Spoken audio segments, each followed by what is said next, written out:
Hey, what's up, guys? It's Mike Glover, Black Rifle Coffee Company. Man, we're talking about overlanding.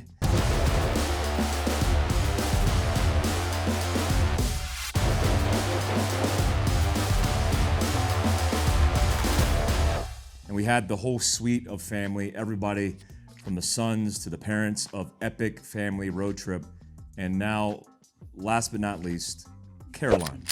Thanks for joining us. Yeah. And this is different than what I usually do, because usually I got a gun and I got tourniquets and I'm doing this stuff, but now we're all formal.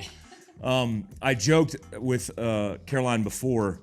She's the oldest daughter, the oldest child, has two younger brothers, but she's been living on the road with her family for 7 years. I was inspired by their channel, which is why I want to convey the pro tip and some of this education to you. But we have a booth at Overland Expo for Fieldcraft Survival every year. And this last year, I was talking to Caroline, and every time I saw her, she was surrounded by little girls. And it was like she was Dora the Explorer who just came back from an epic family road trip. And all the kids were like gravitated towards her. And she was just a great representative of this whole industry and space, which is kind of cool because, you know, if Nicki Minaj is your daughter's front person for being a mentor, there's some issues in the world. And I'm curious about that whole thing myself, because you don't see a lot of that. I mean, you're a mentor for so many young women and people and who you're inspiring. And I mean, that's a lot of pressure. But I mean, one, do you know that's a thing? Are you starting to see that more and more? And how do you handle that, especially being a young woman as yourself?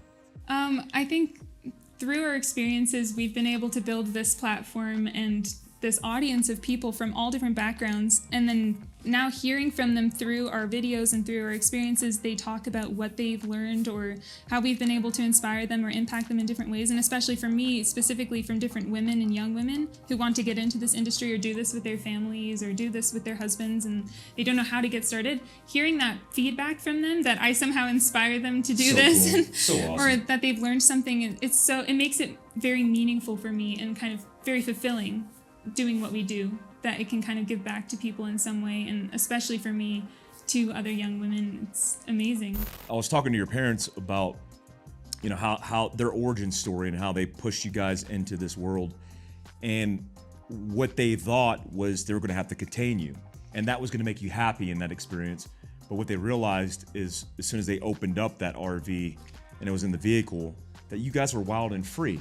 And what we see now is a lot of kids who grow up in these like little worlds, insulated and protected, tethered to their phone, and you guys are living this lifestyle.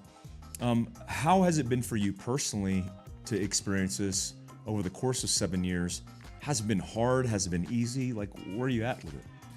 It's something that I would have never imagined getting into before we started. And before, I always longed for something that would get me out of my comfort zone, because I kind of did live inside my comfort zone. I didn't really like change or doing things that were scary, even though I loved the idea of that. I looked up to different explorers and people my whole life. I read books about them and I loved the idea of doing that, but I didn't know, or I kind of was always held back by that uncertainty or that fear of actually going out and doing it. And so kind of getting thrown into it and just doing it was an amazing opportunity, and I think the best learning experience possible. And getting out of my comfort zone is a continual thing that I'm continually having to do all the time, and no matter how much experience I have in different things, I'm still finding myself kind of, you get nervous about everything. And like we have a YouTube channel, and that's what I've been doing for the last 3 or 4 years, and I still get nervous to do things like this, like interviews and talking on camera, but it's doing it that I learned from it. And that's what overlanding is all about, because you're not in that contained kind of mitigated scenario of a house or a typical living situation. You're being exposed to having to do it, like just do it, just try it. You can't always rely on other people to do it for you, so you kind of have to learn firsthand and in the field, which is the best teacher. You can only read so much about a subject or about something in a book. You kind of have to do it. And I think you guys talked about that. It's about exposure. Yeah, and about the training and education is so important, because people can so easily and quickly acquire a lot of equipment and a lot of cool gear and maybe look the part, but it's about, and even have the knowledge, but it's about the training and just experience that has made such a big difference, and that I want to continue to do. But yeah, that's been the biggest thing. So I haven't found it very difficult. I've just found it very just eye-opening and so amazing every day, and I'm also so thankful for every opportunity that I've had, because it's been so like a paradigm shift for me and so life-changing every time something happens. So I'm curious to where a young woman like you goes after you live this kind of epic experience. It's epic, and you're doing so many things and exposed to so many cool aspects of life that people don't find in a lifetime, and you've already lived a lot of those things. And it almost seems, if you go back to a house, the suburban life, the routine, even the job, it seems that's, I wouldn't think, I was gonna say Dora the Explorer. I wouldn't think like Amelia Earhart or Shackleton would go back to any sense of normalcy. And they didn't. I mean, they, like Shackleton, after the Endurance expedition, tried to get involved in fighting the war in World War I, and then try to go on other expeditions. So where do you go from here with that? Well, the thing with our lifestyle is, even though through our experiences, I've learned to, like, I've been able to see both sides of the coin. There's the rat race kind of, and being stuck in that, basically the matrix of everyday life that a lot of people can't get out of, and some people frankly don't want to, because it's that safety and security. But I think through our experiences, I've learned that I prefer that uncertainty. It's part of the adventure, and I think the more rigid you are in your expectations, the harder it is to find solutions and to be able to problem solve and do different things, because you're tied down to what you learned specifically in school or in a book. Or in normal life, you're not allowed to make mistakes. There's only one right answer. You kind of just listen to what other people say, and you kind of arbitrarily do that and follow that. But through our experiences, it's kind of anything. You do what you are passionate about. It takes a lot of work, and there's a lot of uncertainty. There's times of fear and I don't know, with the unknown, it can cause a little bit of worry. But you always know that as long as you're willing and to be driven and passionate to actually work to be able to sustain this lifestyle, if that's truly what you want, then you will be able to continue to do it. And so I found that you can apply that to kind of normal life things, because obviously it's not realistic for everyone to be able to live on the road all the time. But it's just being willing to get out there, put yourself out there, be willing to make mistakes, take risks and challenges. And that also, like, one of my favorite kind of phrases or mottos is live bravely.